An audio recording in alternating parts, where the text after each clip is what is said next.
दोस्तों नमस्कार, स्वागत है आप सभी का आपके अपने YouTube channel target with MG Sharma में। तो दोस्तों आज के सेशन में लेकर उपस्थित हैं ये आपका जीएस प्लस करंट अफेयर्स, जो कि प्रत्येक माह आपका ये प्रकाशित होता है।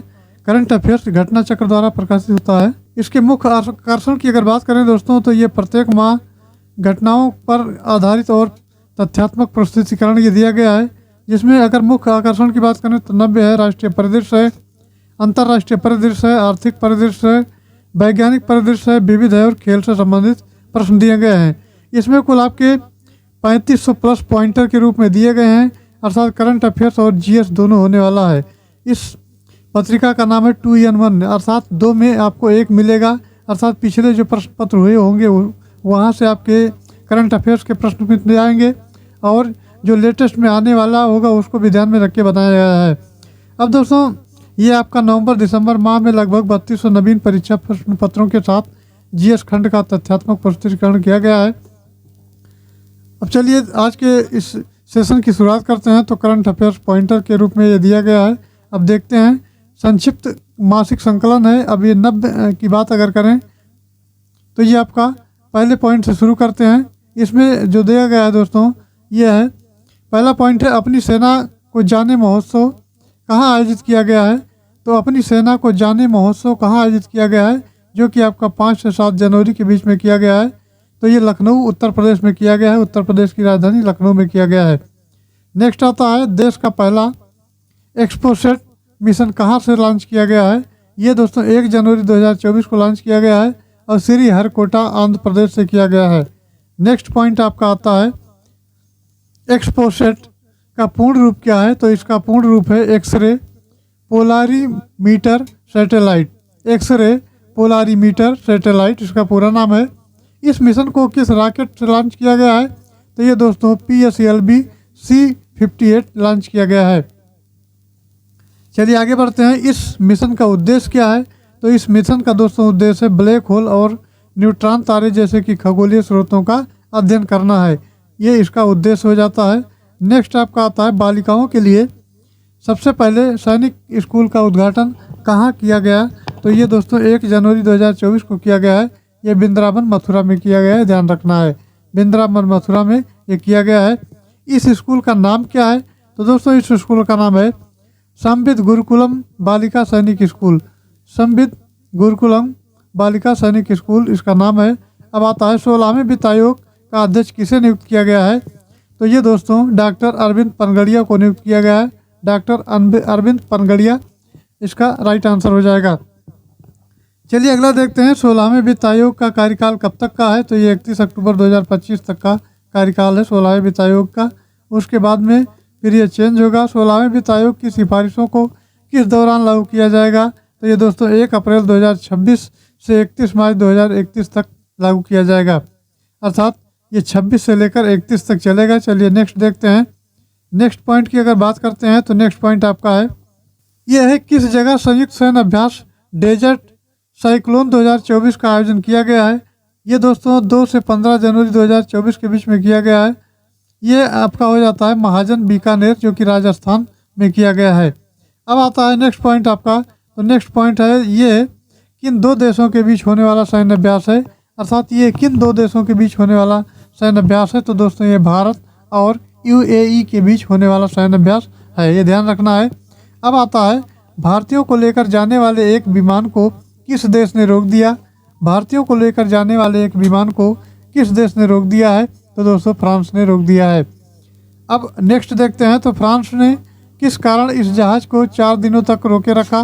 तो कारण क्या रहा। तो दोस्तों मानव तस्करी का संदेह रहा, इसीलिए 4 दिनों तक फ्रांस ने इस जहाज़ को रोके रखा। चलिए आगे बढ़ते हैं। अगला क्वेश्चन है, इस जहाज़ को किस जगह रोका गया था। तो दोस्तों उस जगह का नाम है, ये बैटरी हवाई अड्डा फ्रांस में पड़ता है। बैटरी हवाई अड्डा फ्रांस इसका नाम है, याद रखना। चलिए आगे बढ़ते हैं। तो दोस्तों ये विमान भारत से कहाँ जा रहा था। तो ये भारत से आपका निकारागुआ जा रहा था। चलिए आगे बढ़ते हैं। नेक्स्ट क्वेश्चन आपका है, ये किस देश ने इजराइल के खिलाफ अंतर्राष्ट्रीय IC का मामला दायर किया है। तो दोस्तों 28 दिसंबर 2023 को दायर किया गया है। ये दक्षिण अफ्रीका के द्वारा दायर किया गया है।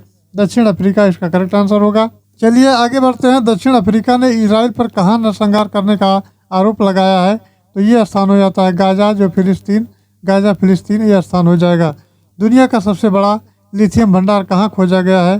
तो दोस्तों दुनिया का सबसे बड़ा लिथियम भंडार आपका कैलिफोर्निया में खोजा गया है। कैलिफोर्निया याद रखना है।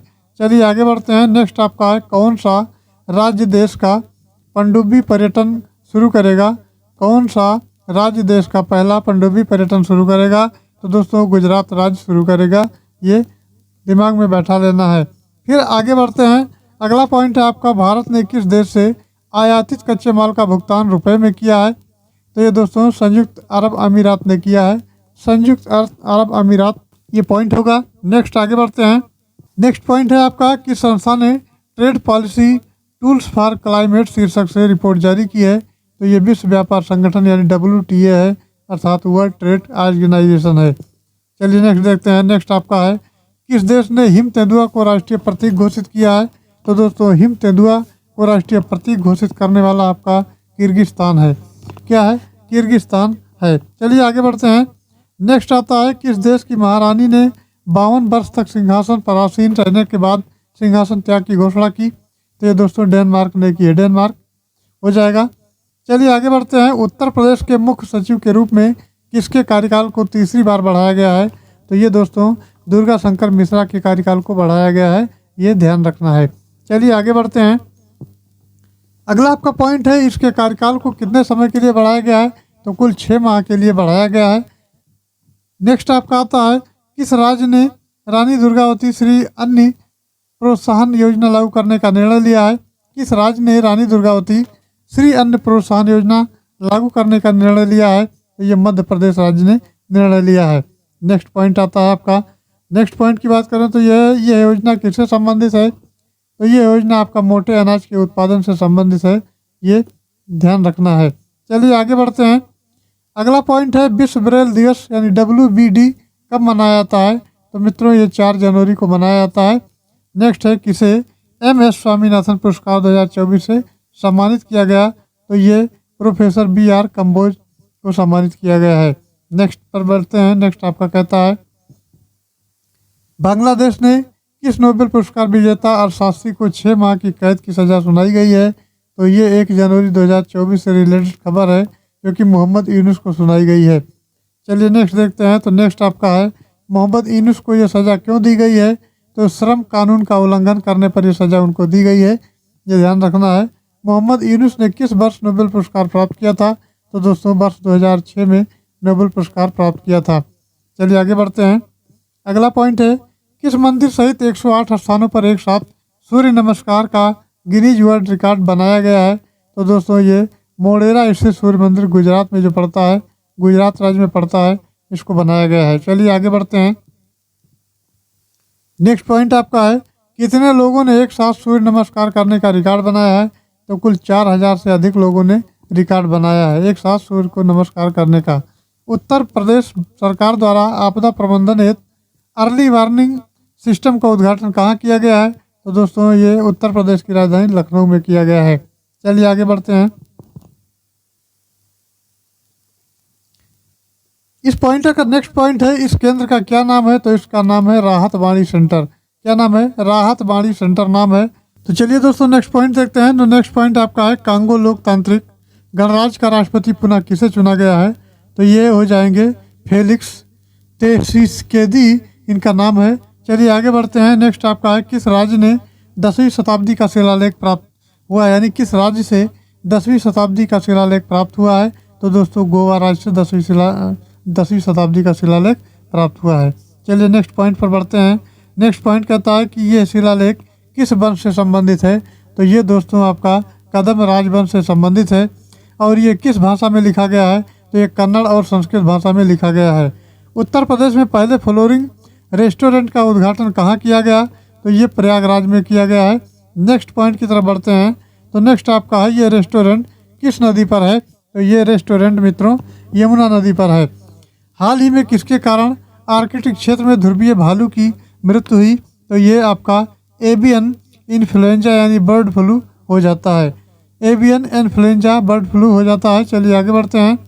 अगला पॉइंट आपका है, किसने कोच्चि लक्षद्वीप आइसलैंड सबमरीन यानी सबमरीन ऑप्टिकल फाइबर कनेक्शन परियोजना का उद्घाटन किया है? तो ये प्रधानमंत्री मोदी ने किया है। प्रधानमंत्री मोदी के द्वारा 3 जनवरी 2024 को किया गया है, ये ध्यान रखना है। अगला क्वेश्चन आता है, अगला पॉइंट आपका आता है, यूरोपीय निवेश बैंक की पहली महिला अध्यक्ष कौन बनी है? तो इनका नाम है नादिया कैल्विनो। नादिया कैल्विनो यूरोपीय निवेश बैंक की पहली महिला अध्यक्ष बनी है। नेक्स्ट है, किस राज्य ने रतले जल विद्युत पावर कॉरपोरेशन लिमिटेड यानी जिसका शॉर्ट नेम है RHPCL के साथ विद्युत खरीद समझौते पर हस्ताक्षर किए हैं? तो वो दोस्तों राजस्थान ने किए हैं। किसने किए हैं? राजस्थान ने किए हैं। फिर नेक्स्ट पॉइंट की तरफ बढ़ते हैं, तो आपका RHPCL किस नदी पर अवस्थित है? तो वो चिनाब नदी पर अवस्थित है। ये कितने MB यानी मेगावाट का क्षमता वाला रन ऑफ रिवर है परियोजना है? तो ये दोस्तों आपका 850 मेगावाट का परियोजना है। नेक्स्ट बढ़ते हैं अगले पॉइंट पर। तो अगला पॉइंट कहता है, बैटरी एनर्जी स्टोरेज प्रणाली अर्थात BESS तकनीक पर आधारित किस राज्य केंद्र शासित प्रदेश की पहली सौर परियोजना शुरू की गई है? तो ये लक्षद्वीप आपका हो जाएगा। किस राज्य ने बांग्लामार यानी बांग्लार माटी बांग्लार जल को राज्य का गीत घोषित किया है? तो मित्रों ये पश्चिम बंगाल ने घोषित किया है। पश्चिम बंगाल ने घोषित किया है। ये किसकी रचना है? रविन्द्रनाथ टैगोर की रचना है। और ये गीत किस घटना के दौरान लिखा गया था? तो मित्रों ये बंगाल विभाजन जो कि 1905 में हुआ था, इस घटना के बाद लिखा गया था। चलिए आगे बढ़ते हैं। अगला पॉइंट आपका है, किसने बिम्स्टेक के नए महासचिव के रूप में कार्यभार संभाला है? तो ये आपका इंद्रमणि पांडे जो कि भारत के रहने वाले हैं, इन्होंने संभाला है। अखिल भारतीय रबड़ उद्योग संघ जो आपका AIRIA का नया अध्यक्ष किसे चुना गया है? तो शशि सिंह को नया अध्यक्ष चुना गया है, ये ध्यान रखना है। चलिए मित्रों आगे बढ़ते हैं। अब ये आपका पोर्शन आता है राष्ट्रीय प्रदेश। राष्ट्रीय प्रदेश के करंट नोट की अगर बात करें तो देश की राजनीति है, इसमें सामाजिक धार्मिक शैक्षणिक घटनाएं हैं, विभिन्न मंत्रालयों पर घटनाओं पर एक नज़र देखते हैं। चलिए आगे बढ़ते हैं। तो आपका ये दिया गया है, किस राज्य में कुष्ठ रोगी खोजी अभियान चलाया गया है? तो ये मित्रों उत्तर प्रदेश राज्य में कुष्ठ रोगी खोजो अभियान चलाया गया है। गणतंत्र दिवस 2024 के मुख्य अतिथि कौन होंगे? तो गणतंत्र दिवस 2024 के जो मुख्य अतिथि थे ये आपका बीत चुका है। तो ये हैं इमैनुअल मैक्रो यानी फ्रांसीसी राष्ट्रपति। चलिए आगे बढ़ते हैं। अब अगला पॉइंट आपका आता है, 2024 में गणतंत्र दिवस का कौन सा संस्करण मनाया गया? तो ये आपका 75वां संस्करण मनाया गया है। मेरा भारत अभियान किसके द्वारा लॉन्च किया गया है? तो ये केंद्रीय मंत्री अनुराग सिंह ठाकुर के द्वारा लॉन्च किया गया है, जो कि खेल मंत्री हैं, केंद्रीय मंत्री अनुराग सिंह ठाकुर। चलिए आगे बढ़ते हैं। अगला पॉइंट आपका आता है, ये मंगलुरु कर्नाटक आ रहे किस जहाज़ पर ड्रोन से हमला किया गया? तो इस जहाज़ का नाम था MV केम प्लूटो। ये हमला कहाँ पर हुआ? तो ये दोस्तों अरब सागर गुजरात में हुआ और बेराबल से 200 समुद्री मील दक्षिण पश्चिम में हुआ। अब आता है MV केम प्लूटो पर किस देश का ध्वज लगा था? तो दोस्तों वो लाइबेरिया का ध्वज लगा था। दीनदयाल अंत्योदय योजना राष्ट्रीय ग्रामीण आजीविका मिशन के स्वयं सहायता समूह के उत्पादकों को व्यापक बाजार दिलाने हेतु ग्रामीण विकास मंत्रालय ने किसके साथ समझौता किया है? तो वो जियो मार्ट के साथ समझौता किया है, ये ध्यान रखना है, जियो मार्ट हो जाएगा। चलिए आगे पॉइंट को देखते हैं। तो साइबर सुरक्षा केंद्र का उद्घाटन कहाँ किया गया है? मित्रों ये चंडीगढ़ में किया गया है। इस केंद्र का उद्घाटन किसके द्वारा किया गया है? तो ये गृह मंत्री अमित शाह के द्वारा किया गया है, ये ध्यान रखना है। अब आता है इंडिया स्किल्स रिपोर्ट 2024 किसके द्वारा प्रकाशित की गई है? तो ये आपका हुई बाक्स प्रतिभा मूल्यांकन एजेंसी के द्वारा की गई है, ये ध्यान रखना है। अगला पॉइंट आता है, रिपोर्ट के अनुसार कार्य के लिए सबसे पसंदीदा राज्य कौन सा है? तो मित्रों केरल है। केरल सबसे पसंदीदा राज्य है। ये इसका कौन सा संस्करण है? तो 11वां संस्करण है। और समग्र युवा रोजगार योग्यता दर कितनी है? तो दोस्तों 51.25% है, ये ध्यान रखना है। अगला पॉइंट आपका आता है, सर्वाधिक प्रतिभा उपलब्धता वाले शीर्ष राज्य कौन से हैं? तो पहला हरियाणा है, फिर महाराष्ट्र है, आंध्र प्रदेश है, उत्तर प्रदेश है, केरल और तेलंगाना है। चलिए नेक्स्ट देखते हैं, रोजगार योग्य युवाओं की जो सर्वाधिक संख्या किस राज्य में है? तो मित्रों हरियाणा राज्य में है, जो कि 74.47% है। अब आता है उच्चतम रोजगार योग्यता वाली आयु सीमा क्या है? तो ये आयु सीमा की अगर बात करें तो 22 से 25 वर्ष है। 22 से 25 वर्ष हो जाएगा। चलिए आगे बढ़ते हैं। नेक्स्ट पॉइंट आपका दिया है 22 से 25 वर्ष की आयु में प्रतिभा की सघनता वाला शीर्ष राज्य कौन सा है? तो दोस्तों उत्तर प्रदेश राज्य हो जाएगा और ये आपका 74.77% में हो जाएगा। किस राज्य में 18 से 21 आयु वर्ग के रोजगार योग्य प्रतिभाओं की संख्या सर्वाधिक है? तो तेलंगाना में है, जो कि 85.45% है। नेक्स्ट पर बढ़ते हैं तो नेक्स्ट पॉइंट आपका आता है 18 से लेकर 21 वर्ष आयु समूह में रोजगार योग्य प्रतिभा वाले शीर्ष शहर कौन से हैं? तो पहला पुणे है, बेंगलुरु है और त्रिवेंद्रम है। 22 से 25 आयु वर्ग के समूह में रोजगार योग्य प्रतिभा वाले शीर्ष शहर कौन से हैं? तो पहला लखनऊ है, मुंबई है और बेंगलुरु है। ये 3 शहर आपके हो जाते हैं। चलिए आगे बढ़ते हैं। अगला आपका पॉइंट आता है 26 से 29 आयु वर्ग के समूह में रोजगार योग्य प्रतिभा वाले शीर्ष शहर कौन से हैं? तो पुणे है, लखनऊ है और जयपुर है। अब आता है किस मंत्रालय ने जूट किसानों की सुविधा हेतु पाट मित्रों ऐप लॉन्च किया? तो ये वस्त्र मंत्रालय हो जाएगा। चलिए आगे बढ़ते हैं। अब बताइए ये ऐप कितनी भाषाओं में उपलब्ध है? तो ये ऐप जो है कुल 6 भाषाओं में उपलब्ध है, ध्यान रखना है। किस राज्य या केंद्र शासित प्रदेश में चिल्लई कला महोत्सव का शुभारंभ हुआ है? तो दोस्तों कश्मीर राज्य हो जाएगा। ये कितने दिनों तक मनाया जाता है? तो कुल 40 दिन तक मनाया जाता है। 40 दिन इसको ध्यान रखना है। फिर कश्मीर में आपका चिल्लई कला क्या होता है? तो सर्वाधिक कठोर शीतकाल होता है। अगला पॉइंट ये कहता है किस भारतीय एयरपोर्ट को यूनेस्को का प्रिक्स वर्साय पुरस्कार 2023 प्रदान किया गया है? तो ये हो जाएगा कैंपेगौड़ा अंतर्राष्ट्रीय हवाई अड्डा। कैंपेगौड़ा अंतर्राष्ट्रीय हवाई अड्डा इसका उत्तर होगा। चलिए अगला दोस्तों आता है ये हवाई अड्डा कहाँ अवस्थित है? तो ये हवाई अड्डा आपका बेंगलुरु कर्नाटक में अवस्थित है। यूनेस्को किस वर्ष से ये पुरस्कार प्रदान कर रहा है? तो 2015 से प्रदान कर रहा है। अगले पॉइंट की बात करते हैं तो आपका सलाम बाम्बे फाउंडेशन के लिए स्वास्थ्य राजदूत किसे नामित किया गया है? तो ये अमृता रायचंद को नामित किया गया है। अब आता है किस राज्य सरकार द्वारा सेंस अभियान 2023-24 शुरू किया गया है? तो ये मणिपुर राज्य के द्वारा किया गया है। अगला आता है सेंस जो है अभियान का संबंध किससे है? तो निमोनिया नियंत्रण से इसका संबंध है। आगे बढ़ते हैं। अगला पॉइंट आपका आता है महिला एवं बाल विकास मंत्रालय द्वारा तस्करी के शिकार हुए लोगों के पुनर्वास के लिए संचालित किन योजनाओं का विलय कर दिया गया है? तो आपका स्वाधार गृह और उज्ज्वला होम हो जाता है। इसके विलय के उपरांत क्या नाम रखा गया है? तो शक्ति सदन इसका नाम रखा गया है। चलिए आगे बढ़ते हैं। अब आपका अगला पॉइंट आता है साहित्यिक पर्यटन पर राष्ट्रीय सम्मेलन का आयोजन कहाँ किया गया है? तो ये मित्रों एकता नगर गुजरात में किया गया है। एकता नगर गुजरात ध्यान रखना है। अब अगला पॉइंट आता है इस सम्मेलन का विषय क्या है? तो सम्मेलन के विषय की अगर बात करें तो विकसित भारत @ 2047 भारत को वैश्विक साहित्यिक पर्यटन केंद्र बनाना। चलिए नेक्स्ट देखते हैं। तो नेक्स्ट आपका है इस सम्मेलन का आयोजन किसके द्वारा किया गया है? तो ये पर्यटन मंत्रालय भारत सरकार के द्वारा किया गया है। नया पॉइंट हमारा आता है न्यू पंडित दीनदयाल उपाध्याय से न्यू भाऊपुर कैंडी आपका डेडिकेटेड फ्रंट कॉरिडोर परियोजना को किस राष्ट्र को समर्पित किया गया है? तो ये प्रधानमंत्री नरेंद्र मोदी को समर्पित किया गया है। इस कॉरिडोर की लंबाई कितनी है? तो 402 किलोमीटर है। उसके बाद ये कॉरिडोर जो उत्तर प्रदेश के किन जिलों से होकर गुजरता है? तो जिलों में अगर देखा जाए तो चंदौली है, मिर्ज़ापुर है, प्रयागराज है, कौशाम्बी, फतेहपुर, कानपुर नगर और कानपुर देहात। अब आता है Bharat new car assessment programme. Bharat का जो आपका NCAP के तहत 5 स्टार रेटिंग पाने वाले पहले वाहन कौन बने हैं? तो टाटा सफारी और हैरियर है। इसका सही हो जाएगा पॉइंट टाटा सफारी और हैरियर। चलिए आगे बढ़ते हैं। अगला पॉइंट आता है भारत NCAP प्रोग्राम कब शुरू किया गया? तो 15 दिसंबर 2023 को शुरू किया गया है। ये प्रोग्राम वाहनों को किस लिहाज से रेटिंग प्रदान करता है? तो ये सुरक्षा की दृष्टि से प्रदान करता है। नेक्स्ट पॉइंट आपका है किस राज्य द्वारा उन्नत आरोग्य जो है श्री योजना शुरू की गई है? तो आंध्र प्रदेश के द्वारा शुरू की गई है। इस योजना के अंतर्गत कितने रुपए का मुफ्त इलाज किया जाएगा? तो 225 लाख रुपए का मुफ्त इलाज किया जाएगा। राष्ट्रीय भू विज्ञान आंकड़ा संगठन पोर्टल कहाँ लॉन्च किया गया है? तो ये नई दिल्ली में लॉन्च किया गया है। चलिए आगे बढ़ते हैं। ये पोर्टल किसके द्वारा लॉन्च किया गया है? तो केंद्रीय मंत्री प्रहलाद जोशी के द्वारा किया गया है। गुजरात सरकार ने किस देश यानी किस क्षेत्र को शराब प्रतिबंधित छूट प्रदान की है? तो ये गिफ्ट आपका हो जाएगा गिफ्ट सिटी।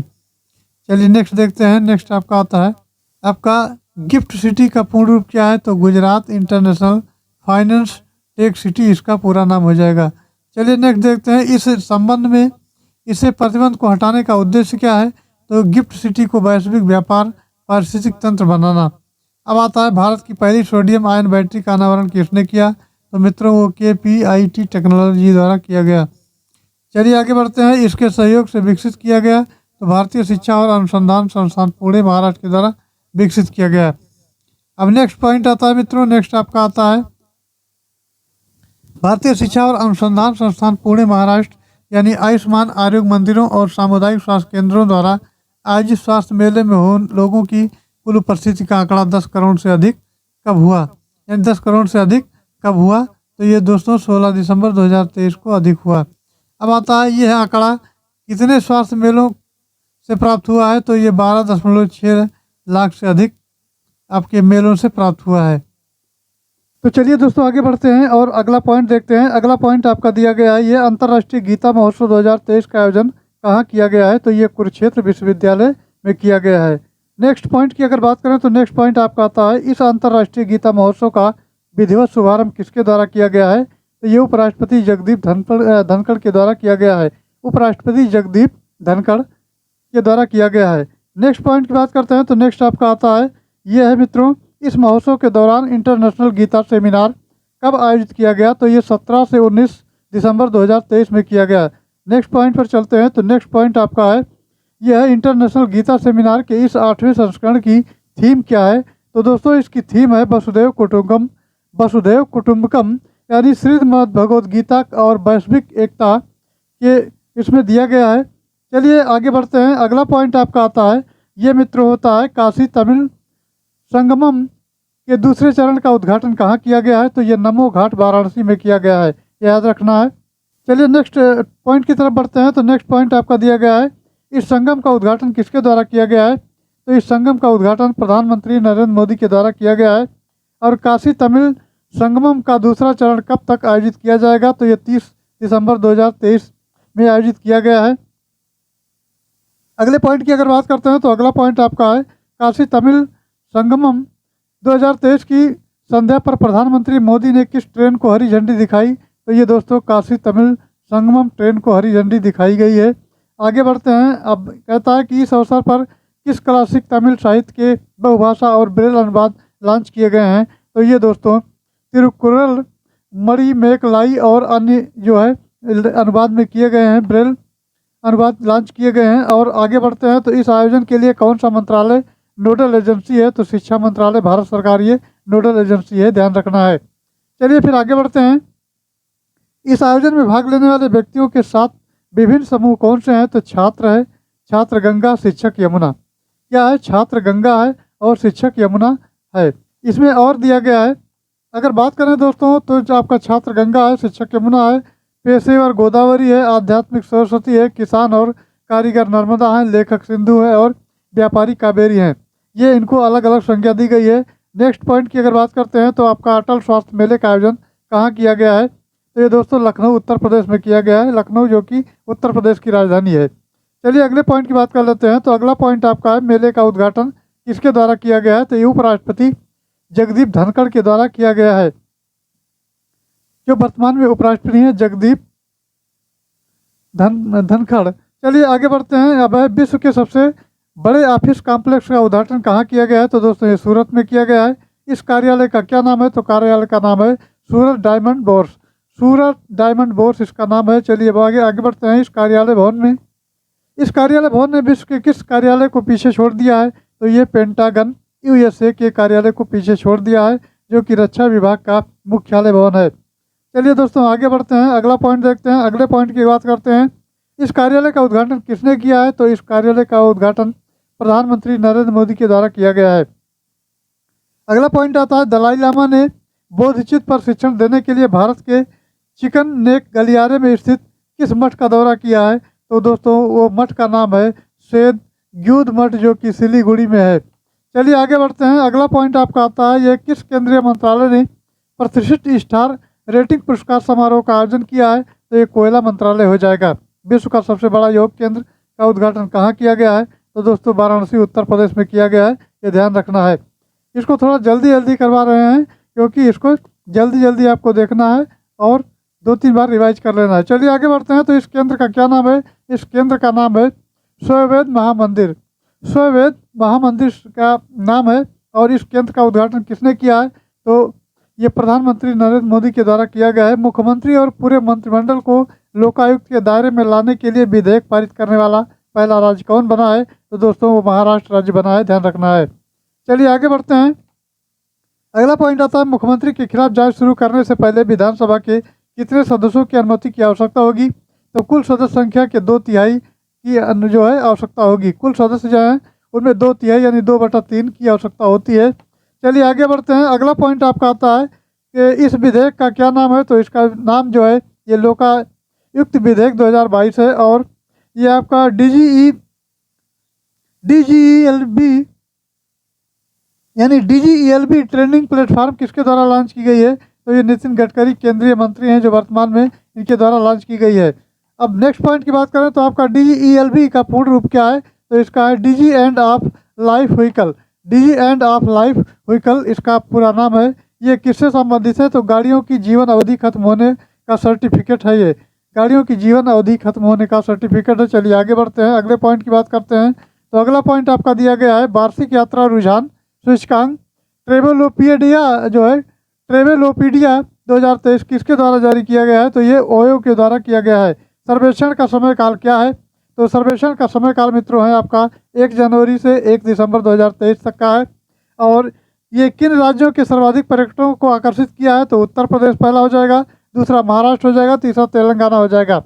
ये 3 आपके स्टेट हैं, यूपी है और महाराष्ट्र है, तेलंगाना है। चलिए आगे बढ़ते हैं। अगले पॉइंट की बात करें तो किन शहरों में सर्वाधिक पर्यटक आए हैं? तो हैदराबाद से, बेंगलुरु से और दिल्ली से। ये 3 आपके स्टेट और केंद्र शासित प्रदेश मिला के हैं, तो यहाँ से आए हैं। चलिए आगे बढ़ते हैं, अगला पॉइंट देखते हैं। तो ये सुशासन सप्ताह का आयोजन कब किया जाता है? तो ये 19 से 25 दिसंबर के बीच किया गया है। और दोस्तों आगे बढ़ते हैं तो आपका 2023 वर्ष के सुशासन सप्ताह समारोह का उद्घाटन किसके द्वारा किया गया है? तो ये जितेंद्र सिंह जो कि केंद्रीय मंत्री हैं इनके द्वारा किया गया है, ये ध्यान रखना है। चलिए आगे बढ़ते हैं। सुशासन सप्ताह का आयोजन किसके द्वारा किया जाता है? तो प्रशासनिक सुधार और लोक शिकायत विभाग के द्वारा किया जाता है, जिसका फुल जो शॉर्ट नेम होता है DARPG इसका शॉर्ट नेम होता है। चलिए नेक्स्ट की बात कर लेते हैं। तो आपका 2023 में इसका कौन सा संस्करण आयोजित किया गया है? तो मित्रों वो ध्यान रखना है, तीसरा संस्करण आयोजित किया गया है। चलिए आगे बढ़ते हैं। उत्तराखंड में आपका गायरोकॉप्टर की पहली सफल उड़ान कहाँ संपन्न हुई है? तो ये बैरागी कैंप हरिद्वार में हुई है। अब नेक्स्ट की बात करें तो नेक्स्ट पॉइंट आपका आता है, ये है छत्तीसगढ़ के नए मुख्यमंत्री के रूप में किसने शपथ ग्रहण की है? तो ये दोस्तों विष्णुदेव साय ने ग्रहण की है। छत्तीसगढ़ के मुख्यमंत्री के रूप में इनका क्रम क्या है? तो क्रम की बात करें तो क्रम चौथा है। और उप मुख्यमंत्री किन्हें नियुक्त किया गया है? तो विजय शर्मा और अरुण साव को नियुक्त किया गया है। चलिए आगे बढ़ते हैं। अब आता है छत्तीसगढ़ विधानसभा के अध्यक्ष कौन है? तो वो है रमन सिंह। संसद द्वारा पारित किस विधेयक को जम्मू कश्मीर में 11 वर्ष बाद लागू किया गया है? तो दोस्तों ये 13 दिसंबर 2023 से संबंधित है। तो आनंद विवाह संशोधन अधिनियम आपका विधेयक जो है 2012 ये जो है लागू किया गया है। चलिए आगे बढ़ते हैं। अगला पॉइंट है इसको अन्य किस नाम से जाना जाता है? तो इसका अन्य नाम जो है वो आनंद कारज है। और आनंद कारज किसके द्वारा शुरू किया गया था? तो ये सिख गुरु अमरदास के द्वारा शुरू किया गया था, ये ध्यान रखना है। चलिए आगे बढ़ते हैं। अब अगला आपका पॉइंट आता है, इधर चलते हैं। तो ये दिया गया है,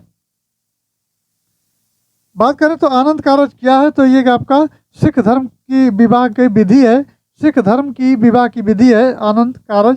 चलिए भारत का पहला पूर्णतः इंटीग्रेटेड स्कूल ऑफ सस्टेनेबिलिटी कहाँ लॉन्च किया गया है? तो ये आपका IIT कानपुर में लॉन्च किया गया है। नेक्स्ट की बात करें अगर तो नेक्स्ट आपका इसका विकास किसके सहयोग से किया गया है? तो ये कोटक महिंद्रा बैंक लिमिटेड के द्वारा किया गया है, ये ध्यान रखना है।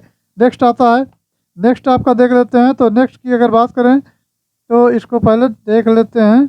नेक्स्ट की अगर बात करते हैं तो अब आता है नेक्स्ट पॉइंट हमारा, इसका विकास किसके सहयोग से किया गया है? तो ये कोटक महिंद्रा बैंक लिमिटेड हो गया। अब तेलंगाना विधानसभा का अध्यक्ष किसे चुना गया है? तो दोस्तों ये गद्दाम प्रसाद कुमार को चुना गया है, गद्दाम प्रसाद कुमार को चुना गया है। नेक्स्ट पॉइंट की अगर बात करें तो नेक्स्ट आपका तेलंगाना के उप मुख्यमंत्री कौन है? तो ये भट्टी विक्रमार्क मल्लू हैं, भट्टी विक्रमार्क मल्लू। चलिए उत्तर प्रदेश के परिवहन विभाग द्वारा सड़क सुरक्षा पखवाड़ा कब मनाया जा रहा है। तो ये आपका 15 से 31 दिसंबर 2023 को मनाया गया है। और आगे बढ़ते हैं तो आपका है किस कॉलेज की सर्वाधिक बड़ी पठन गतिविधि को गिनीज विश्व रिकॉर्ड में शामिल किया गया है। तो दोस्तों यह है एसपी कॉलेज पुणे महाराष्ट्र में है और इसको शामिल किया गया है। अब इस आगे पॉइंट की बात करते हैं तो इस पठन गतिविधि में कितने माता पिता यानी जो पेरेंट्स होते हैं शामिल हुए हैं। तो कुल 3066 पेरेंट्स शामिल हुए हैं, ये ध्यान रखना है। चलिए आगे बढ़ते हैं। केंद्रीय मंत्रिमंडल ने किस हवाई अड्डे को अंतर्राष्ट्रीय विमानपत्तन घोषित किया है। तो ये आपका सूरत है जो कि गुजरात में पड़ता है, ये ध्यान रखना है। चलिए आगे बढ़ते हैं। अब आता है क्वीन लेक क्रूज का उद्घाटन कहाँ किया गया है। तो ये दोस्तों रामगढ़ ताल और गोरखपुर, और जो कि उत्तर प्रदेश में पड़ता है, तो रामगढ़ ताल और गोरखपुर में किया गया है। अगले पॉइंट की अगर बात करें तो आपका इस क्रूज का उद्घाटन किसने किया है। तो क्रूज का उद्घाटन उत्तर प्रदेश के मुख्यमंत्री योगी आदित्यनाथ के द्वारा किया गया है। द्विवार्षिक अभ्यास प्रस्थान का आयोजन कहाँ किया गया है। तो मित्रों ये आपका मुंबई तट पर किया गया है। मुंबई तट इसका आंसर हो जाएगा। चलिए आगे बढ़ते हैं। अब आता है इस अभ्यास का आयोजन किस क्षेत्र से जुड़ी आकस्मिक समस्याओं के मद्देनजर किया जाता है। तो ये तेल उत्पादन के क्षेत्र में किया जाता है, ये आपको करेक्ट याद रखना है। अब आता है सेल्फी विद चीफ मिनिस्टर पहल किस राज्य द्वारा शुरू की गई है। तो ये उड़ीसा सरकार द्वारा की गई है। नेक्स्ट आता है पूर्वी क्षेत्रीय परिषद की 26वीं बैठक कहाँ आयोजित की गई है। तो दोस्तों ये पटना बिहार में की गई है, जो कि बिहार की राजधानी पटना है। चलिए आगे बढ़ते हैं।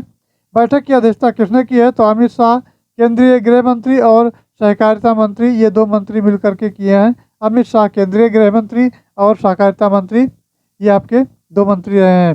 पूर्वी क्षेत्रीय परिषद के शामिल राज्य कौन कौन से हैं। तो बिहार है, उड़ीसा है, पश्चिम बंगाल और झारखंड है। ये आपके चार जो स्टेट हैं ये हैं बिहार, उड़ीसा, पश्चिम बंगाल और झारखंड। चलिए आगे बढ़ते हैं। अगला पॉइंट आता है भारतीय पैमाने पर आपका ऑटिज्म का आकलन यानी ISAA के लिए 2 दिवसीय अंतर्राष्ट्रीय कार्यशाला का आयोजन कहाँ किया गया है। तो मित्रों ये नई दिल्ली में किया गया है, जो कि भारत की राजधानी नई दिल्ली है और नई दिल्ली में किया गया है। अब ये सम्मेलन किसके द्वारा आयोजित किया गया है। तो ये राष्ट्रीय बौद्धिक दिव्यांगजन सशक्तिकरण संस्थान सिकंदराबाद के द्वारा किया गया है। अगले पॉइंट की अगर बात करते हैं तो आपका दिव्यांगों के सशक्तिकरण हेतु सर्वश्रेष्ठ व्यक्ति का राष्ट्रीय पुरस्कार किसे दिया गया है। तो ये प्रशांत अग्रवाल को दिया गया है, ये याद रखना है। चलिए आगे बढ़ते हैं। नेक्स्ट पॉइंट की अगर बात करें तो ये पुरस्कार किसके द्वारा प्रदान किया गया है। तो ये राष्ट्रपति द्रौपदी मुर्मू के द्वारा किया गया है। कृष्ण देवी संगीत मेरे जन्म का आयोजन किसके द्वारा किया गया है। तो ये पर्यटन मंत्रालय भारत सरकार के द्वारा किया गया है, ये आपको याद रखना है। नेक्स्ट पॉइंट की अगर बात करें तो इसका आयोजन कहाँ किया गया है। तो विजयवाड़ा आंध्र प्रदेश में किया गया है। और इस कार्यक्रम के आयोजन का उद्देश्य क्या रहा है। तो दोस्तों शास्त्रीय संगीत की समृद्धि और विरासत का उत्सव मनाना, ये इसका उद्देश्य रहा है। चलिए आगे बढ़ते हैं। अगला आपका पॉइंट आता है मित्रों, ये है भारत में ट्रकों को ऐसी केबिन कब से अनिवार्य कर दिया गया। तो 1 अक्टूबर 2005 यानी 1 अक्टूबर 2025 से अनिवार्य किया जाएगा। ये अनिवार्यता किन श्रेणियों के वाहनों पर लागू होगी। तो N1 और N2 के श्रेणी के वाहनों पर लागू होगी, यह याद रखना है। चलिए आगे बढ़ते हैं। अब आता है मध्य प्रदेश का नया मुख्यमंत्री किसे चुना गया है। तो दोस्तों मोहन यादव को चुना गया है। मोहन यादव को मध्य प्रदेश का नया मुख्यमंत्री चुना गया है। चलिए आगे बढ़ते हैं। अगला पॉइंट आपका आता है मध्य प्रदेश के 2 उप मुख्यमंत्री कौन हैं। तो 2 उप मुख्यमंत्री में पहले हैं राजेंद्र शुक्ला और जगदीश देवड़ा, ये दोनों आपके उप मुख्यमंत्री हैं। किसको विधानसभा अध्यक्ष चुना गया है। तो नरेंद्र सिंह तोमर को विधानसभा अध्यक्ष चुना गया है। और राजस्थान का मुख्यमंत्री किसे चुना गया है। तो भजन लाल शर्मा को चुना गया है, ये ध्यान रखना है। चलिए आगे बढ़ते हैं। अब अगला पॉइंट आता है राजस्थान के 2 उप मुख्यमंत्री किन्हें बनाया गया है। तो ये प्रेमचंद बैरवा और ये दिया कुमारी को बनाया गया है। किसे विधानसभा अध्यक्ष चुना गया है। तो वासुदेव देवनानी को चुना गया है। वासुदेव देवनानी को नया विधानसभा अध्यक्ष चुना गया है। और विकसित भारत @2047 आपका है वॉइस ऑफ यूथ किसके द्वारा लॉन्च किया गया। तो ये प्रधानमंत्री नरेंद्र मोदी के द्वारा किया गया है, ये ध्यान रखना है। चलिए आगे बढ़ते हैं। अगला है ऊर्जा संरक्षण हेतु जम्मू के छात्रों के नेतृत्व वाली राष्ट्रीय आंदोलन 4वीं वेब जो कहाँ लॉन्च किया गया है। तो दोस्तों ये दिल्ली में किया गया है। और ये आंदोलन किसके द्वारा लॉन्च किया गया है। तो केंद्रीय मंत्री RK सिंह द्वारा लॉन्च किया गया है, ये ध्यान रखना है। चलिए आगे बढ़ते हैं। अब यह है 4E वेब कितने तत्वों को समाहित करता है। तो 4 तत्वों को समाहित करता है। पहला पर्यावरण है, दूसरा मित्रता है, तीसरा अर्थव्यवस्था है और शिक्षा और सशक्तिकरण है। ये 4 आपके हो जाएंगे। चलिए आगे बढ़ते हैं। अब आता है मिजोरम के मुख्यमंत्री पद की शपथ किसने ग्रहण की है। तो उनका दोस्तों नाम है लाल दुहोना। लाल दुहोना उनका नाम है। और लाल दुहोना किस गठबंधन से संबंधित है। तो गठबंधन का नाम है Zoram people's movement. Zoram people movement इसका नाम है। चलिए आगे बढ़ते हैं। अब नेक्स्ट पॉइंट की बात कर रहे हैं, मिजोरम के राज्यपाल कौन है, तो ये हरि बाबू आपके कम्भमपति, हरि बाबू कम्भमपति इनका नाम है। जम्मू और कश्मीर से संबंधित कौन से दो बिल संसद के दोनों सदनों द्वारा पारित किए गए हैं, तो पहला जो है जम्मू कश्मीर पुनर्गठन संशोधन विधेयक 2023 है और दूसरा जम्मू कश्मीर आरक्षण संशोधन विधेयक 2023 है। ये दोनों बिल पास किए गए हैं। चलिए आगे बढ़ते हैं। अब आता है जम्मू और कश्मीर पुनर्गठन संशोधन विधेयक 2023 किस अधिनियम में संशोधन करता है, तो दोस्तों जम्मू और कश्मीर पुनर्गठन अधिनियम 2019 का संशोधन करता है। चलिए आगे बढ़ते हैं। अगला पॉइंट आपका आता है, ये है दोस्तों अगला पॉइंट है, इसके तहत जम्मू और कश्मीर विधानसभा में सीटों की कुल संख्या 83 से बढ़ाकर कितना कर दी गई है, तो 90 कर दी गई है। और जम्मू और कश्मीर आरक्षण संशोधन विधेयक 2023 किस अधिनियम में संशोधन करता है, तो ये मित्रों जम्मू कश्मीर आरक्षण अधिनियम 2004 में संशोधन करता है, ये ध्यान रखना है। चलिए आगे बढ़ते हैं। अगला पॉइंट है, पैसे के बदले सवाल के मामले में किस सांसद को लोकसभा से अयोग्य घोषित किया गया, तो वो आपके हैं महुआ मोइत्रा उनका नाम है। चलिए आगे बढ़ते हैं। महुआ मोइत्रा किस लोकसभा सीट से सांसद थी, तो यह है कृष्णानगर पश्चिम बंगाल से ये सांसद थी। और महुआ मोइत्रा का संबंध किस राजनीतिक पार्टी से है, तो दोस्तों अखिल भारतीय तृणमूल कांग्रेस से इनका संबंध है। चलिए आगे बढ़ते हैं। अगला पॉइंट आता है, यह है बीड़ा का अध्यक्ष किसे नियुक्त किया गया है, तो मनोज कुमार सिंह को नियुक्त किया गया है। और बीड़ा का पूर्ण रूप क्या है, तो ये दोस्तों बुंदेलखंड औद्योगिक विकास प्राधिकरण, बुंदेलखंड औद्योगिक विकासकरण इसका पूरा नाम है। चलिए आगे बढ़ते हैं। अगला पॉइंट आता है, आकांक्षी ब्लॉक कार्यक्रम के लिए पहली डेल्टा रैंकिंग किसके द्वारा जारी की गई, तो नीति आयोग के द्वारा जारी की गई। अब शीर्ष 2 ब्लॉक हैं जिसमें तिरयानी ब्लॉक तेलंगाना है और कौशाम्बी ब्लॉक कौशाम्बी उत्तर प्रदेश है। चलिए आगे बढ़ते हैं। अगला पॉइंट आता है, इस कार्यक्रम में कितने जिले और ब्लॉक शामिल किए गए हैं, तो मित्रों इसमें जो है 329 आपके जिले और 500 ये ब्लॉक शामिल किए गए हैं, ये ध्यान रखना है। चलिए आगे बढ़ते हैं। अगला पॉइंट है, मेरा गांव मेरी धरोहर परियोजना को किसके द्वारा लॉन्च किया गया है, तो दोस्तों संस्कृति मंत्रालय के द्वारा लॉन्च किया गया है, ये ध्यान रखना है। IMP है यानी इम्पोर्टेंट है ये। चलिए आगे बढ़ते हैं। अगला पॉइंट आता है, इस पहल का उद्देश्य क्या है, तो दोस्तों इस पहल का जो उद्देश्य है ये पूरे भारत में गाँव का सांस्कृतिक मैपिंग का ये प्रलेखन है। चलिए नेक्स्ट देखते हैं। तो किस मिशन के तहत केंद्र सरकार ने नारी अदालत के घटक को चरणबद्ध तरीके से लागू करने का निर्णय लिया है, तो वो मिशन हो जाता है आपका मिशन शक्ति। मिशन शक्ति के अंतर्गत निर्णय लिया गया है। चलिए आगे बढ़ते हैं। देखते हैं पहले चरण में इसे कहाँ लागू किया जाएगा, तो असम और जम्मू कश्मीर राज्य में लागू किया जाएगा। असम कितने जिलों को चुना गया है, तो 7 जिले हैं। और जम्मू और कश्मीर के कितने जिले चुने गए हैं, तो 2 जिले हैं, ये ध्यान रखना है। चलिए आगे बढ़ते हैं। अब आता है, सियाचिन में तैनात होने वाली प्रथम महिला चिकित्सा अधिकारी कौन है, तो इनका नाम है कैप्टन गीतिका कौल। कैप्टन गीतिका कौल जो कि सियाचिन में तैनात होने वाली प्रथम महिला चिकित्सा अधिकारी हैं। और सियाचिन ग्लेशियर के किसी ऑपरेशनल पोस्ट पर तैनात होने वाली पहली महिला चिकित्सा अधिकारी कौन है, तो कैप्टन फातिमा वसीम है। ये दोनों महिलाएं हैं, कैप्टन गीतिका कौल और कैप्टन फातिमा वसीम है। चलिए आगे बढ़ते हैं। अगला पॉइंट आता है, सियाचिन किस केंद्र शासित प्रदेश का भाग है, तो दोस्तों वो लद्दाख का केंद्र शासित भाग है। केंद्र शासित प्रदेश लद्दाख है, उसका भाग है। भारत के किसी विश्वविद्यालय में सीनेट सदस्य मनोनीत होने वाली पहली ट्रांसजेंडर कौन बनी है, तो यह है रेशमा प्रसाद। कौन है, रेशमा प्रसाद है। चलिए आगे बढ़ते हैं। अब दोस्तों नेक्स्ट पॉइंट की अगर बात करी जाए तो नेक्स्ट है, रेशमा प्रसाद को किस विश्वविद्यालय में सीनेट सदस्य मनोनीत किया गया है, तो ये पटना विश्वविद्यालय हो जाएगा। इन्हें किसके द्वारा मनोनीत किया गया है, तो बिहार के राज्यपाल और ये आपके कुलाधिपति राजेंद्र विश्वनाथ आर्यकर के द्वारा किया गया है। चलिए दोस्तों आगे बढ़ते हैं। अगला पॉइंट की बात करें तो आपका तेलंगाना के नए मुख्यमंत्री के रूप में किसने शपथ ली है, तो उनका नाम है रेवंत रेड्डी। रेवंत रेड्डी उनका नाम है, ये ध्यान रखना है। और इन्होंने इस पद में किसका स्थान ग्रहण किया है, तो के चंद्रशेखर राव का स्थान ग्रहण किया है। रेवंत रेड्डी किस राजनीतिक पार्टी से संबंधित हैं, तो दोस्तों ये इनका जो संबंध है वो भारतीय राष्ट्रीय कांग्रेस से संबंध है। तेलंगाना का उप मुख्यमंत्री किसे नियुक्त किया गया है, तो ये मल्लू भट्टी विक्रमार्क हैं। चलिए आगे बढ़ते हैं। अगला है, किसके द्वारा क्राइम इन इंडिया 2022 रिपोर्ट जारी की गई है, तो दोस्तों वो राष्ट्रीय अपराध रिकॉर्ड ब्यूरो यानी NCRB के द्वारा की गई है। चलिए आगे बढ़ते हैं। अगला पॉइंट आता है, रिपोर्ट के अनुसार प्रति लाख जनसंख्या पर अपराध दर्ज 2021 में 445.9 से घटाकर 2022 में कितनी की गई है, तो ये दोस्तों 422.2 की गई है। चलिए प्रति लाख जनसंख्या पर सबसे कम अपराध किस महानगर में दर्ज किए गए, तो कोलकाता में दर्ज किए गए, ये ध्यान रखना है। चलिए आगे बढ़ते हैं। अगला है, महानगरों में दूसरा और तीसरा स्थान क्रमशः किसका है, तो ये पुणे और हैदराबाद का है। रिपोर्ट के अनुसार वर्ष 2021 की तुलना में 22 में आर्थिक अपराध में कितने % की वृद्धि हुई है? तो मित्रों वो 11.1% की वृद्धि हुई है, इसको रट लेना है। चलिए आगे बढ़ते हैं। साइबर अपराध में कितने % की वृद्धि हुई है? तो 24.4% की वृद्धि हुई है। और मानव तस्करी के मामले कितने % की वृद्धि हुई है? तो वो 2.8% की वृद्धि है, ये ध्यान रखना है। फिर आगे बढ़ते हैं। अगला पॉइंट आता है अनुसूचित जातियों के खिलाफ होने वाले अपराध में कितने % की वृद्धि हुई है? तो 13.1% की वृद्धि हुई है।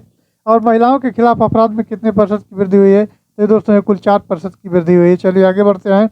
अगला पॉइंट आता है महिलाओं के खिलाफ सर्वाधिक मामले किस राज्य में दर्ज किए गए हैं? तो आपका उत्तर प्रदेश है, जिसमें कुल 65,743 मामले दर्ज किए गए हैं। 65,743 मामले दर्ज किए गए हैं। दंगों के मामलों में दूसरे और तीसरे स्थान पर कौन सा राज्य रहा है? तो ये महाराष्ट्र रहा है, जो कि 45,331 है। और राजस्थान आपका 45,058 है। चलिए आगे बढ़ते हैं। किस शहर में किशोरों के विरुद्ध सर्वाधिक आपराधिक मामले दर्ज किए गए हैं? तो वो आपका दोस्तों दिल्ली हो जाता है। कुल मामलों की संख्या की अगर बात करें तो ये 2436 है, और दिल्ली आपका ये है। चलिए आगे बढ़ते हैं। अगला है दूसरे और तीसरे स्थान पर कौन से शहर रहे हैं? तो तीसरे स्थान की अगर बात करें तो तीसरे पर आपका अहमदाबाद रहा, जो कि 433 है।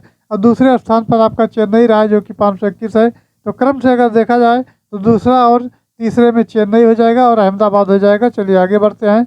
अगला पॉइंट आता है दोस्तों दंगों से सर्वाधिक मामले किस राज्य में दर्ज किए गए हैं? तो महाराष्ट्र में किए गए हैं। ये 8218 केस दर्ज किए गए हैं। अब आता है दूसरे और तीसरे स्थान पर कौन से राज्य हैं? तो दूसरे पर आपका बिहार है, तीसरे पर आपका उत्तर प्रदेश है।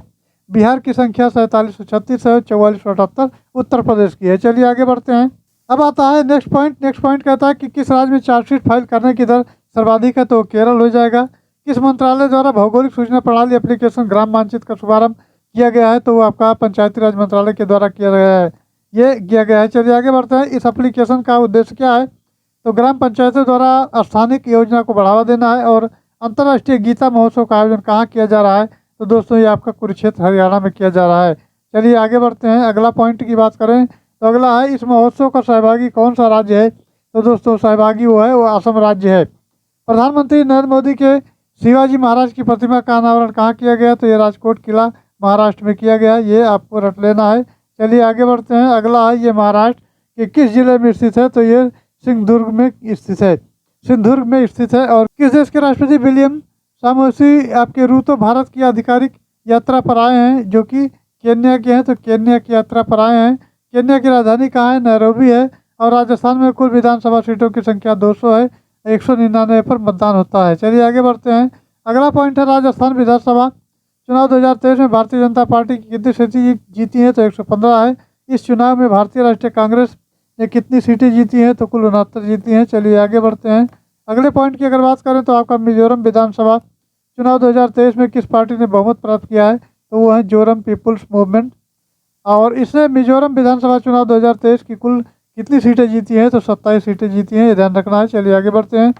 अब आता है मिजोरम विधानसभा चुनाव 2023 में दूसरे स्थान पर कौन सी पार्टी रही है? तो ये दोस्तों मिजो नेशनल फ्रंट जो है 10 सीटें रही हैं। मिजोरम विधानसभा में कुल कितनी सीटें हैं? तो 40 सीटें हैं। तेलंगाना विधानसभा में कुल जो सीटों की संख्या, तो आपका विधानसभा चुनाव 2023 में किस पार्टी ने बहुमत प्राप्त किया? तो भारतीय राष्ट्रीय कांग्रेस ने प्राप्त किया। चलिए आगे बढ़ते हैं। अब आता है इसने तेलंगाना विधानसभा चुनाव 2023 में कुल कितनी सीटें जीती है? तो कुल 64 सीटें जीती हैं, ध्यान रखना है।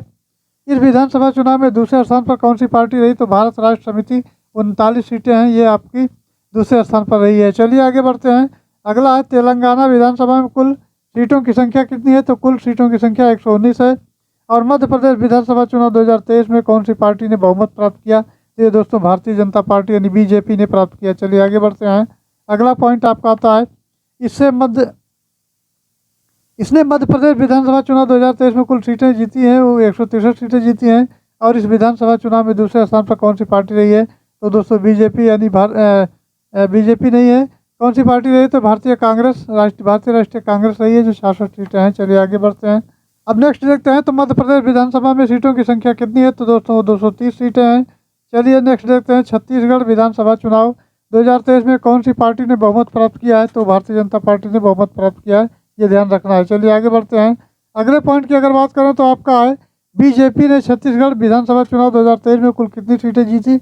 तो कुल 54 सीटें जीती। तो चलिए दोस्तों आगे बढ़ते हैं। आगे आपका पॉइंट जो दिया गया है ये आपका कहता है कि इस विधानसभा चुनाव के दूसरे स्थान पर कौन सी पार्टी रही है, तो ये भारतीय राष्ट्रीय कांग्रेस जो 35 सीटों पर रही है। और नेक्स्ट पॉइंट आता है छत्तीसगढ़ विधानसभा में कुल सीटों की संख्या कितनी है, तो कुल 90 सीटें हैं। दुनिया के पहले पोर्टेबल अस्पताल का अनावरण कहाँ किया गया है, तो मित्रों ये गुरुग्राम हरियाणा में किया गया है। नेक्स्ट बढ़ते हैं आगे। तो आपका कहता है कि इस अस्पताल का क्या नाम है, तो इसका नाम है आरोग्य मैत्री एड क्यूब।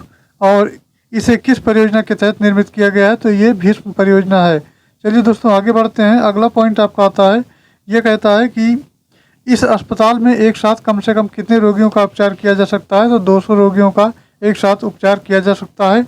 और भारत सरकार ने किस योजना के कार्यान्वयन हेतु हाइड्रोजन ट्रेनों का विनिर्माण हेतु वैश्विक कंपनियों को आमंत्रित करने का प्रस्ताव प्रस्तुत किया है, तो ये हाइड्रोजन फॉर हेरिटेज हो जाएगा। हाइड्रोजन फॉर हेरिटेज इसका पॉइंट होगा। अब आगे बढ़ते हैं। हाइड्रोजन फॉर हेरिटेज योजना के तहत भारतीय रेलवे ने कितनी हाइड्रोजन ट्रेन चलाने का लक्ष्य रखा है, तो वो संख्या में कुल 35 ट्रेनें हैं। उत्तर प्रदेश में आपका डिक्सान टेक्नोलॉजी के नए कारखाने का उद्घाटन कहाँ किया गया है, तो दोस्तों ये नोएडा में किया गया है। नेक्स्ट की बात करते हैं। तो नेक्स्ट आपका इसका उद्घाटन किसने किया है, तो दोस्तों इसका उद्घाटन अश्विनी वैष्णव जो कि रेल मंत्री हैं और संचार, इलेक्ट्रॉनिक और सूचना प्रौद्योगिकी मंत्रालय भारत सरकार के द्वारा किया गया है। किसको प्रतिष्ठित SKOCH गोल्ड अवार्ड 2023 से सम्मानित किया गया है, तो दोस्तों power grid corporation of India को किया गया है। और नेक्स्ट पॉइंट अगर बात करते हैं तो आपका है ये किस क्षेत्र का उपक्रम है, तो ये सार्वजनिक क्षेत्र का उपक्रम है। और हार्नबिल उत्सव किस राज्य में मनाया जाता है, तो ये नागालैंड में मनाया जाता है, याद रखना है। चलिए आगे बढ़ते हैं। अगला है नागालैंड का 61वां राज्य दिवस कब मनाया गया, तो दोस्तों 1 दिसंबर 2023 को मनाया गया। और इस राज्य की स्थापना कब की गई, तो 1963 में की गई। नेक्स्ट है प्राकृतिक खेती का पहल हेतु किस राज्य ने द आर्ट ऑफ लिविंग से समझौता किया, तो ये 26 नवंबर 2023 से संबंधित है, ये महाराष्ट्र राज्य हो जाएगा। अगले पॉइंट की अगर बात करें तो शहरी नियोजन और विकास पर भारत का इंफ्रास्ट्रक्चर रिपोर्ट यानी IIR 2023 किसके द्वारा जारी की गई, तो ये पूर्व उपराष्ट्रपति वेंकैया नायडू के द्वारा जारी की गई, ये ध्यान रखना है। चलिए आगे बढ़ते हैं। अगले पॉइंट की अगर बात करते हैं तो अगला पॉइंट आपका दिया गया है, ये रिपोर्ट किसके द्वारा विकसित की गई, तो ये दोस्तों IDFC foundation infrastructure development corporation जो कि कर्नाटक लिमिटेड यानी IDC के national institute of urban affairs NIUA के द्वारा की गई। नेक्स्ट पॉइंट की बात करें तो नेक्स्ट आपका केंद्र सरकार, नेक्स्ट पॉइंट कहता है केंद्र सरकार ने किसके लिए रिकवरी एंड रिकंस्ट्रक्शंस यानी R&R योजना को मंजूरी दी है, तो दोस्तों जोशीमठ उत्तराखंड इससे संबंध हो जाएगा। जोशीमठ है उत्तराखंड, ये इनके द्वारा जो है योजना को मंजूरी दी गई है। चलिए आगे बढ़ते हैं। अब आता है R&R योजना का कुल परिव्यय कितना है, तो ये 1658 करोड़ रुपए है। और 5वें वैश्विक आयुर्वेद महोत्सव 2023 का आयोजन कहाँ किया गया है, तो दोस्तों ये तिरुवनंतपुरम यानी केरल में किया गया है। चलिए आगे बढ़ते हैं। महोत्सव का उद्घाटन किसके द्वारा किया गया है, तो ये जगदीश धनखड़ उपराष्ट्रपति के द्वारा किया गया है। और इस महोत्सव का केंद्रीय विषय क्या है, तो दोस्तों स्वास्थ्य क्षेत्र में उभरती चुनौतियों और पुनरुत्थानशील आयुर्वेद है। चलिए आगे बढ़ते हैं। अगला पॉइंट आपका है 9वां इंडिया फूड एक्सपो 2023 कहाँ आयोजित किया गया है, तो दोस्तों लखनऊ में किया गया है। और ये फूड एक्सपो किसके द्वारा आयोजित किया गया है, तो इंडिया इंडस्ट्रीज एसोसिएशन के द्वारा किया गया है, ये ध्यान रखना है। अब आता है सहआयोजक कौन सा था, तो दोस्तों बागवानी और खाद्य प्रसंस्करण विभाग आपका उत्तर प्रदेश था। और भागीदार देश कौन था, ये वियतनाम था। चलिए आगे बढ़ते हैं। अगला आपका है जल इतिहास उत्सव। जल इतिहास उत्सव का आयोजन कहाँ किया गया है, तो दिल्ली में किया गया है। और इस उत्सव का आयोजन किसके द्वारा किया गया है, तो राष्ट्रीय जल मिशन के द्वारा किया गया है, ये याद रखना है। चलिए आगे बढ़ते हैं। अगला पॉइंट आता है केंद्रीय मंत्रिमंडल ने जनजातियों के लिए किस योजना को मंजूरी प्रदान की है, तो प्रधानमंत्री जन मन योजना है। प्रधानमंत्री जन मन योजना है। और प्रधानमंत्री जन मन योजना का विस्तारित रूप क्या है, तो यह प्रधानमंत्री जनजाति आदिवासी न्याय महाअभियान। प्रधानमंत्री जनजाति आदिवासी न्याय महाअभियान इसका पूरा नाम है। चलिए आगे बढ़ते हैं। अगला बात करें तो आपका है इस योजना में कुल परिव्यय कितना है, तो कुल परिव्यय की बात करें तो 24,104 करोड़ रुपए है। 24,104 करोड़ रुपए इसकी परिव्यय लागत है। चलिए आगे बढ़ते हैं। अगला है इसमें अगला पॉइंट कहता है इसमें केंद्र की हिस्सेदारी कितनी है, तो ये 15,336 करोड़ रुपए है। और इसमें राज्यों की हिस्सेदारी कितनी है, तो ये 8,768 करोड़ रुपए है। लिंग समावेशी संचार शीर्षक वाली मार्गदर्शिका कहाँ लॉन्च की गई है, तो नई दिल्ली में की गई है। अगले पॉइंट की अगर बात कर लेते हैं तो ये मार्गदर्शिका किसके द्वारा लॉन्च की गई है, तो ये स्मृति ईरानी केंद्रीय महिला और विकास मंत्री हैं, इनके द्वारा की गई है।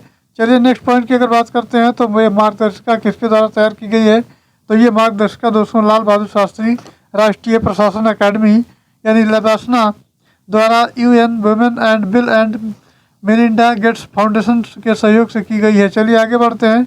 अब आते हैं नेक्स्ट पेज पर। तो नेक्स्ट पेज हमारा इसमें दिया है द हम्प नामक द्वितीय विश्व युद्ध संग्रहालय का उद्घाटन कहाँ किया गया है, तो ये आपका घासी घाट अरुणाचल प्रदेश में पड़ता है। चलिए आगे बढ़ते हैं।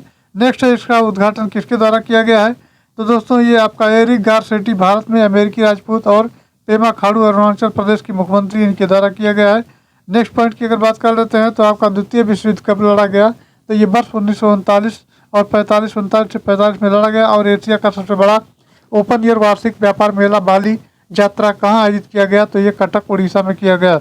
नेक्स्ट पॉइंट की अगर बात करते हैं तो आपका आता है भारत का सबसे बड़ा सर्कुलर रेलवे नेटवर्क कहाँ बनाया जाएगा, तो ये बेंगलुरु कर्नाटक में बनाया जाएगा। और इस नेटवर्क की लंबाई कितनी होगी, तो 287 किलोमीटर होगी, ये ध्यान रखना है। चलिए आगे बढ़ते हैं। अब आता है नागालैंड में आपका हार्नबिल महोत्सव का आयोजन कहाँ किया गया है, तो नागा हेरिटेज विलेज किसामा में किया गया है। वर्ष 2023 के महोत्सव के लिए आपका भागीदार देश कौन सा है, तो संयुक्त राज्य अमेरिका और जर्मन और कोलंबिया है, ये 3 देश आपके हैं। नेक्स्ट पॉइंट की अगर बात करें तो नेक्स्ट आता है इस महोत्सव में भागीदार राज्य के रूप में कौन सा राज्य शामिल है, तो असम शामिल हुआ है। और वर्ष 2023 में हार्नबिल महोत्सव में कौन सा संस्करण आयोजित किया गया, तो 224वां संस्करण, ये ध्यान रखना है, 24वां संस्करण आयोजित किया गया है। चलिए आगे बढ़ते हैं। अब आता है केंद्र सरकार द्वारा मैतेई उग्रवादी समूहों पर प्रतिबंध लगाने के फैसले पर विचार करने के लिए किसकी अध्यक्षता में न्यायाधिकरण का गठन किया गया है, तो ये न्यायाधीश संजय कुमार मेधी हो जाएगा। चलिए आगे बढ़ते हैं। अगले पॉइंट की अगर बात करें तो आपका 34वां अंतर्राष्ट्रीय कोणार्क नृत्य महोत्सव कहाँ आयोजित किया गया है, तो ये पूरी उड़ीसा में किया गया है। इसका आयोजन किसके द्वारा किया गया है, तो ओडिशा पर्यटन और ओडिसी अनुसंधान केंद्र के द्वारा किया गया है। नेक्स्ट पॉइंट की अगर बात करते हैं तो केंद्रीय मंत्रिमंडल ने किस समूह को ड्रोन उपलब्ध कराने से संबंधित एक योजना को मंजूरी दी है, तो ये महिला स्वयं सहायता समूह यानी SHGS है।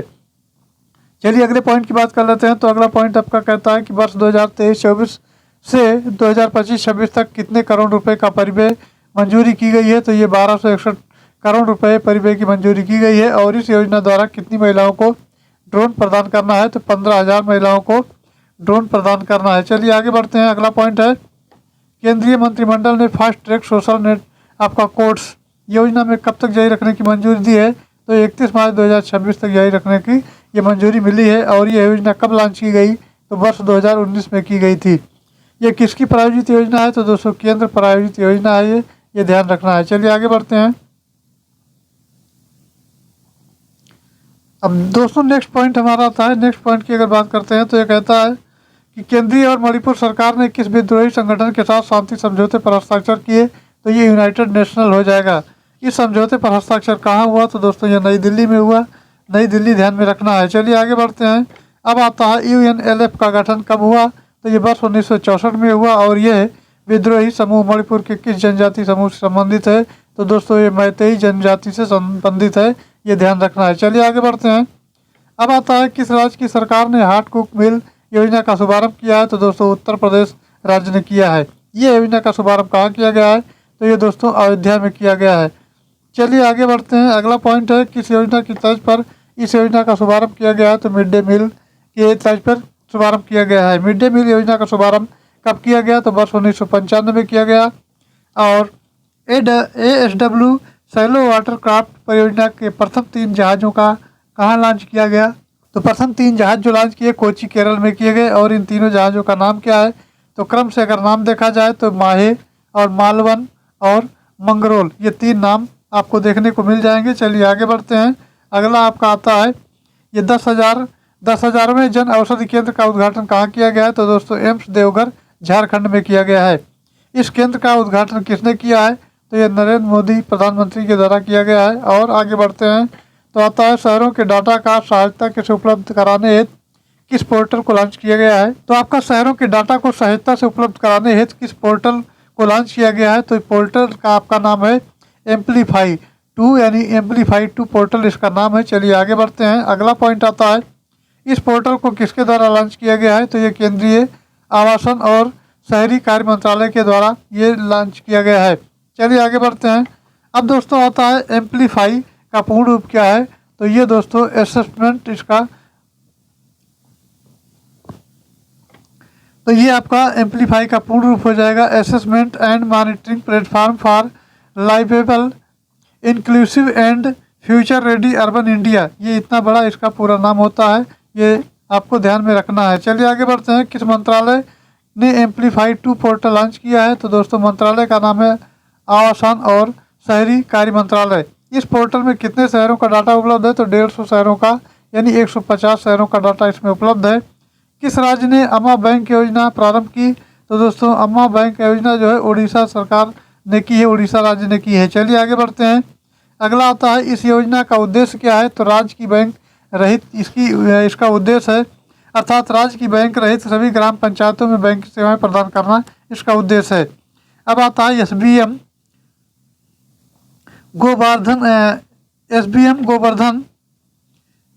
गोवर्धन बायोगैस सम्मेलन कहाँ आयोजित किया गया है? तो दोस्तों नई दिल्ली में किया गया है। और इस सम्मेलन का विषय क्या है? तो इसका विषय है आपका अपशिष्ट से धन और सर्कुलर अर्थव्यवस्था में तेजी लाना, ये इसका विषय है। चलिए आगे बढ़ते हैं। अब आता है नेक्स्ट पेज की बात करें तो इस सम्मेलन में किसकी साझेदारी आयोजित की गई है? तो ये आपका आता है GIZ circular based solution and UNIDO. अब आता है गोवर्धन से क्या तात्पर्य है? तो दोस्तों गोवर्धन से तात्पर्य हमारा हो जाता है, यह है गैबलाइजेशन ऑर्गेनिक बायो एग्रो रिसोर्सेज धन।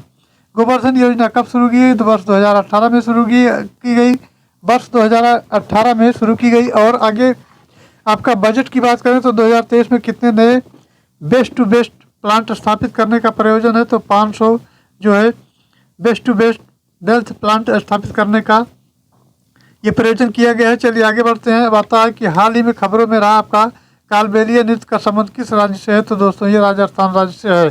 अब आता है यूनेस्को की सूची में नृत्य में कब शामिल किया गया? तो 2010 में किया गया। और विकसित भारत संकल्प यात्रा किसने हरी झंडी दिखाकर रवाना किया? तो ये विजय कुमार सक्सेना उपराज्यपाल दिल्ली, इन्होंने हरी झंडी दिखा करके और इसका संकल्प यात्रा का रवाना किया, संकल्प यात्रा को रवाना किया। चलिए आगे बढ़ते हैं। अब आता है सिलक्यारा सुरंग में फंसे कितने श्रमिकों को सकुशल निकाला गया? तो ये 41 मजदूरों को फंसे इनको निकाला गया श्रमिकों को। और ये 41 श्रमिक कब से सुरंग में फंसे थे? तो 12 नवंबर 2023 से फंसे थे। अब आता है ये श्रमिक कुल कितने दिनों तक सुरंग में फंसे रहे? तो दोस्तों कुल 17 दिन ये सुरंग में फंसे रहे। 17 दिन कोई कम नहीं होता है। चलिए आगे बढ़ते हैं। अब आता है दोस्तों अगला पॉइंट, तो यह है सिलक्यारा सुरंग कहाँ स्थित है? तो उत्तरकाशी उत्तराखंड में स्थित है। और Ayushman Bharat health and wellness centre का नाम बदलकर क्या कर दिया गया है? तो आयुष्मान आरोग्य मंदिर कर दिया गया है। ये बहुत ही इम्पोर्टेंट है और ये योजनाएं चल रही हैं। इसके अंतर्गत आपके आयुष्मान से संबंधित यानी जो आपके कार्ड हैं, कार्ड के माध्यम से दवाएं हो रही हैं। तो आप इसको ध्यान में रखना है इसको, क्योंकि ये बहुत ही चर्चा में रहा आयुष्मान आरोग्य मंदिर। चलिए आगे बढ़ते हैं। अगला आपका आता है आयुष्मान योजना कब प्रारंभ की गई? तो वर्ष 2018 में की गई। और आयुष्मान भारत योजना को किस नाम से जाना जाता है? तो प्रधानमंत्री जन आरोग्य योजना यानी PMJAY इसका शॉर्ट नाम है, इसका लॉन्ग नेम है, इसके नाम से जाना जाता है। चलिए आगे बढ़ते हैं। अब आता है काशी तमिल संगमम का दूसरा चरण कब आयोजित किया गया? तो दोस्तों 17 से 30 दिसंबर 2023 में आयोजित किया गया। और ये संगमम कहाँ आयोजित किया गया, क्या किया जाएगा? तो ये वाराणसी उत्तर प्रदेश में किया जाएगा। वाराणसी उत्तर प्रदेश में किया जाएगा, ये ध्यान रखना है। इस संगमम का पहला चरण कहाँ आयोजित किया जाएगा? वाराणसी उत्तर प्रदेश। ये हो गया आपका। चलिए आगे बढ़ते हैं। पहला चरण कब आयोजित किया गया? तो नवंबर दिसंबर 2022 में। और किसने आपदा जोखिम न्यूनीकरण में राजनीतिक साझेदारी में the energy and resources institute यानी टेरी के साथ साझेदारी की? तो राष्ट्रीय आपदा प्रबंधन संस्थान हो जाएगा। चलिए आगे बढ़ते हैं। अब आता है NIDM की स्थापना की गई तो वर्ष 1995 में की गई। और ये किस मंत्रालय के अधीन कार्य करता है? तो दोस्तों गृह मंत्रालय के अधीन कार्य करता है, ये ध्यान रखना है। यह भारत में सबसे बड़ी कोकिंग कोल वासरी कौन सी है जिसका वाणिज्यिक संचालन शुरू किया गया है? तो ये 5 MTPA मधुबन वासरी हो जाएगा। चलिए आगे बढ़ते हैं। अगला पॉइंट दोस्तों आपका आता है, ये है किस मंत्रालय को भारत अंतर्राष्ट्रीय व्यापार मेला उसमें उत्कृष्ट प्रदर्शन के लिए स्वर्ण पदक मिला है? तो ये आयुष मंत्रालय है। और आगे पॉइंट बात करें, आगे पॉइंट की तो आपका floating CNG mobile refuelling station का उद्घाटन कहाँ किया गया है? तो वाराणसी में किया गया है। और इसका उद्घाटन किसने किया? तो केंद्रीय मंत्री हरदीप सिंह पुरी ने किया। केंद्रीय मंत्री हरदीप सिंह पुरी ने किया है। चलिए आगे बढ़ते हैं। अब आता है, इस स्टेशन पर किन वाहनों में CNG भरी जाएगी? तो स्वचालित नाव में CNG भरी जाएगी। चलिए आगे बढ़ते हैं। अब आता है, किस राज्य ने देश में पहले टेलीकॉम सेंटर ऑफ एक्सीलेंस का निर्माण को मंजूरी प्रदान की है? तो दोस्तों उत्तर प्रदेश राज्य हो जाएगा। ये सेंटर उत्तर प्रदेश के किस जिले में स्थापित किया जाएगा? तो ये सहारनपुर में किया जाएगा। और मैप की दृष्टि से अगर देखें तो आपका सहारनपुर कुछ इस तरह है। ये आपका मैप है, ये आपका मैप अगर हो जाएगा तो सहारनपुर इसके ऊपर है, वही वाला सहारनपुर आपका है। चलिए आगे बढ़ते हैं। इस सेंटर में आधारशिला कब रखी जाएगी? तो 5 दिसंबर 2023 को रखी जाएगी, यानी 5 दिसंबर 2023 को रखी गई है। कौन सा राज्य सरकारी स्कूल के बच्चों में अकादमिक प्रदर्शन सुधारने के लिए मिशन दक्ष की शुरुआत करेगा? तो ये बिहार राज्य हो जाएगा। चलिए आगे बढ़ते हैं।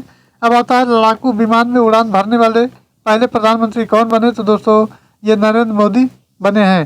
प्रधानमंत्री ने किस लड़ाकू विमान से उड़ान भरी? तो तेजस, उसका नाम है, तेजस से उड़ान भरी। और प्रधानमंत्री ने कहाँ से उड़ान भरी? तो दोस्तों विमान और सिस्टम परीक्षण प्रतिष्ठान बेंगलुरु कर्नाटक से उड़ान भरी। चलिए आगे बढ़ते हैं। अब आता है, किस रेलवे स्टेशन को प्लेटफार्म प्रमाणन प्रदान किया गया है? तो विजयवाड़ा को किया गया है। ये प्रमाणन किसके द्वारा प्रदान किया गया है? तो ये इंडियन ग्रीन बिल्डिंग काउंसिल के द्वारा किया गया है।